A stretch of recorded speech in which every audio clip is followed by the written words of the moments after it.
CNN, MSNBC, Fox News, what were they all consistently talking about in California literally days before the riots started? And that was this huge upswell in Democrats saying that they're done voting Democrat and they're going to start voting Republican.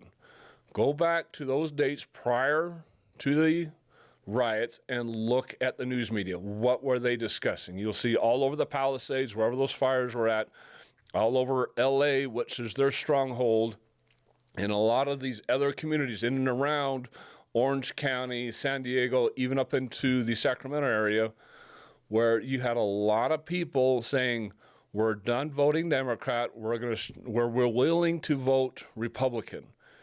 And that scared them considerably because they cannot lose California. If they lost California, they would never have power ever again.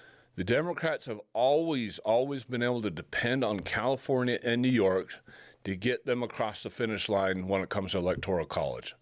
That has always been their strongholds. And they know that it takes an excessive number of other states to even counteract the powerhouse that California and New York have with the number of electoral votes that they have. Those two states have always been their security blanket. But now that California is saying, residents are saying that they're willing to vote red, that powerhouse is weakening. And so they had to change the news cycle. They had to change the narrative very quickly.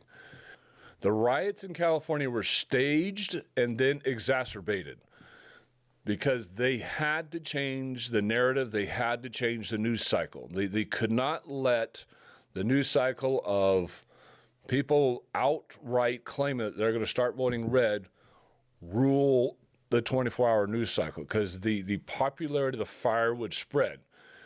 So that quelled that very quickly. So they took a simple Home Depot raid and these other raids, and then they got with the news media, and then they just started talking. The leadership started talking, saying this is out of control. Whether it was Bass or whether it was Newsom, it doesn't matter who it was. They got into the media. And obviously what media does is they also exacerbate the situation, and then they get it out to where everybody can see what's going on with these, which was at the time a very small group of people that were upset at ICE.